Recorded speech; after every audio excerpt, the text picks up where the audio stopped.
লন্ডনে আনন্দঘন পরিবেশের মধ্য দিয়ে হাজী রাশিদ আলী উচ্চ বিদ্যালয়ের 50 বছর পূর্তি উপলক্ষে অনুষ্ঠিত হয়ে গেল সুবর্ণ জয়ন্তী অনুষ্ঠান। সোমবার পূর্ব লন্ডনের ইমপ্রেশন ইভেন্টস ভেন্যুতে এই অনুষ্ঠানের আয়োজন করা হয়।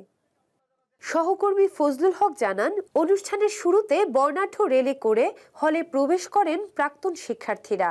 অনুষ্ঠানে গ্রেটার কামালবাজার ডেভেলপমেন্ট ট্রাস্ট ইউকের চেয়ারপারসন এমদাদুর রহমান এমদাদের সভাপতিত্বে এবং সেক্রেটারি বখতিয়ার খান ও জয়েন্ট ট্রেজারার শাহেদ মিয়ার পরিচালনায় শুরুতে পবিত্র কোরআন তেলাওয়াত করেন অ্যাসিস্ট্যান্ট সেক্রেটারি কুতুবুদ্দিন খান।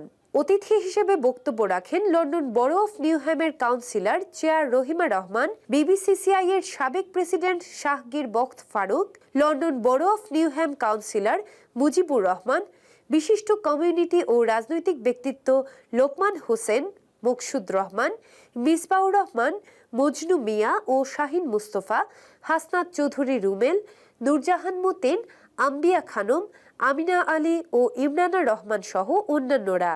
এক পর্যায়ে হাজী রাশিদ আলী উচ্চ বিদ্যালয় ও বৃহত্তর কামালবাজার এলাকার ভিডিও চিত্র প্রদর্শন করা হয়।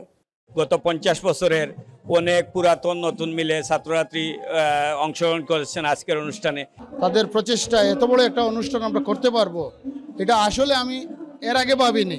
অত্র এলাকা সহ স্কুলের প্রাক্তন সব শিক্ষার্থীরা উপস্থিত হয়েছেন, এটাই আমাদের আজকের দিনের অ্যাচিভমেন্ট। যার জন্য এই স্কুল প্রতিষ্ঠা হয়েছে, যার জন্য আমরা লেখাপড়া করে আজকে বিদেশে যেতে পারছি, আমি তাকেই বেশি কৃতজ্ঞতা জানাচ্ছি।